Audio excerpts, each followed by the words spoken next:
What's the difference between a happy and hopeful story? Turns out the distinction's very important, and I find that fascinating. There's this feeling I've had for a while now that's been very hard to pinpoint. Because while most happy stories are hopeful, not all hopeful stories are happy. And while it may not seem significant yet, this particular distinction actually has taught me a lot about what I want from media. Because this question ultimately applies to the inverse as well. What differentiates a story that's sad from one that's tragic? Welcome to a running series called Exploring Frieren. My name is Pei, and today we're talking about how the dominant emotion in a story ultimately doesn't determine its fundamental tone. Frieren Beyond Journey's End is such an engaging story that since April of this year, I've released 20 different video essays talking about it. What about this story caused it to stick with me in the way it did? In previous videos, I pointed to the fact that it is a fantastic catalyst to analyze both philosophy and storytelling structure. There's a unique idea and lesson in almost any episode from the series, plus an abundance of larger ideas that span across the entire first season. This show is good, and more than it's good, it's interesting to talk about.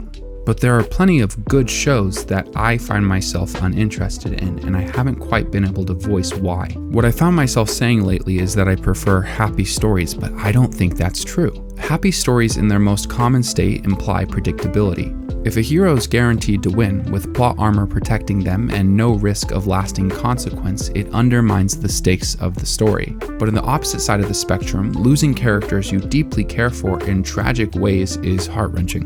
But the distinction isn't in the death, just the meaning. Frieren is introduced as a sad story, the first 2 episodes especially, but I also believe it to be deeply hopeful. There's purpose behind the suffering and loss in this story. There's also not a lot of high-stakes conflict. It rarely engages in life-threatening stakes, and in the first season of the show, there's no big bad villain that's going to destroy the world. It's a simple story that goes deeper, not wider, exploring and enhancing fantasy trope that most are very familiar with. It doesn't hide from the hardship of loss, but it also doesn't engage in excessively dark themes to emphasize that loss. It's not that this type of story is better than others, but it is easy to palate. It evokes huge emotional moments with subtlety, not stakes. And while it explores a large range of emotion, I think it's all built around a sense of hope. And as I thought about it, every show that I've started to really attach to and hold very closely to my heart is also built around that sense of hope. I used to think it was happy shows, Skip and Loafer, Bocchi the Rock, Haikyuu, but in watching this incredibly sad movie released by YouTuber Joel Haver called It Takes Time, I realized it wasn't that I wanted them to be happy.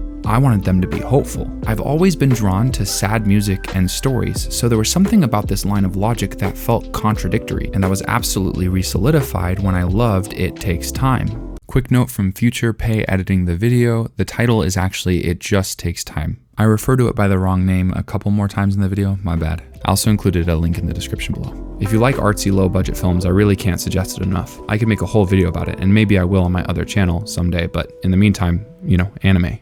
So what's the opposite of hope? Well, the intuitive answer feels like tragedies. Today's video is brought to you by me. Turns out anime video essays are not as profitable as you'd imagine. Someday soon I'll replace this with actual sponsorships that will create a significantly more reliable source of income. But in the meantime, consider going to my Patreon. If you like my videos, have disposable income, and want to support me, go check it out. There's a link in the description below.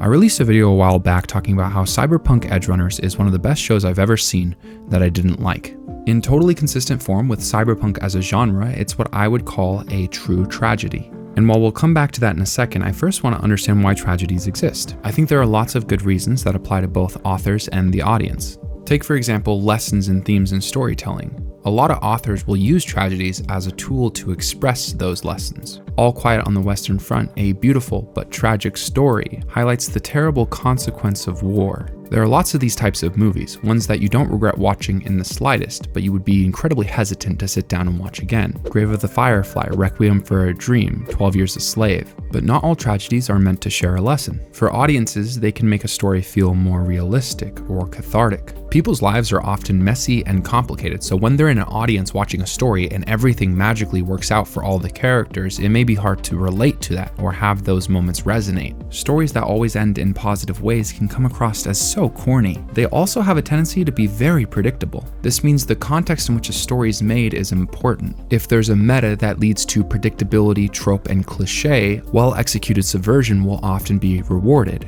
So inevitably, the more heroes that get happy endings, the more likely we are to see an influx of tragic stories. Plus, there's a lot of remarkable stories that could only be told if they were tragedies. Breaking Bad, BoJack Horseman, Attack on Titan, and cyberpunk edgerunners are only possible because they're tragic. There are lots of good reasons tragedies exist, and I can acknowledge that. Yet somehow I find myself deeply hating certain tragedies, not because they're poorly made, but because I didn't like them, all while previously not really being able to explain why. So why do I use this self-made term, true tragedy, to define cyberpunk edgerunners? Because sometimes suffering in stories feels meaningless. Not all tragic things happen for a reason. But then again, writers get to tell any story they want to. True tragedies to me are the result of authors carrying an incredibly pessimistic view of the world they chose to create, which by the way can result in really fantastic stories. But so often I feel empty by the time I finish them. Writers get to create whatever story they want, so character suffering is a choice. And I want that choice to feel worth it. Obviously, that feeling is very subjective. These stories I struggle with wouldn't be so popular if people didn't enjoy them. So where is this coming from? Sensitivity? Probably in some form.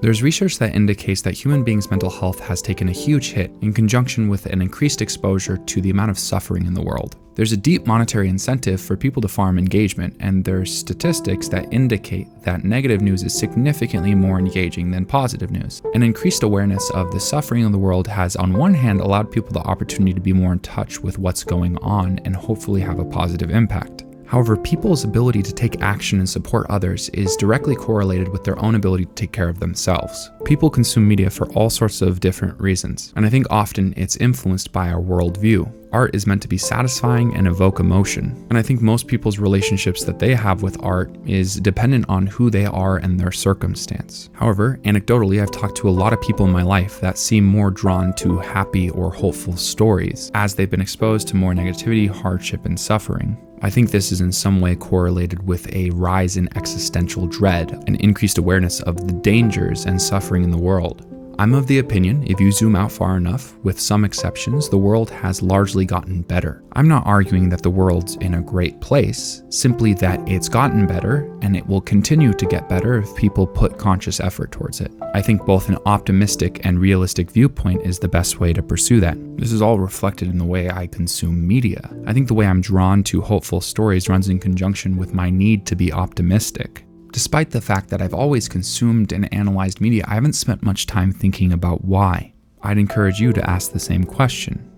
What inspired this introspective and in many ways egocentric exploration of why I consume media is a couple different shows and movies I watched recently. I moved pretty far away from home almost exactly 2 years ago, and recently my dad came to visit. A huge important part of my relationship with my dad and my brothers is consuming media together. The shared experience, the conversation, the quality time, and I've kind of realized that I'm a very sensitive consumer. I find myself getting really emotionally invested in stories, which I've learned is not the way everyone consumes media. Now during this visit, me and my dad watched Shogun, which is outstanding. It's a very good show. But also I learned one that made me cry a lot. I was so emotionally charged by the time I finished it, which is crazy because it's not even that sad of a show. There were just parts of it that at times felt so heavy and hopeless. It represented this feeling that some other people in my life were expressing too, this draw towards happy stories, ones that don't leave me devastated. But then I watched It Takes Time. It's not a happy story, but man, I loved it.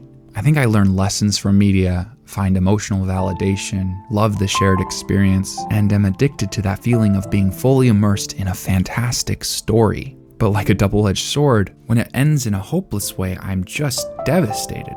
I don't need stories always to be happy, but I'll hold on with white knuckles to any sense of hope, something that makes it a little bit easier to be optimistic. I want stories to help me acknowledge mistakes and make less of them in the future, to learn from characters' experience that I would never have the insight to see in my actual life, to hopefully in the end have a positive influence on the world around me.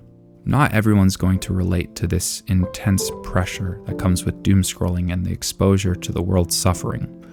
But if you do, I believe things will get better, and I hope you can too.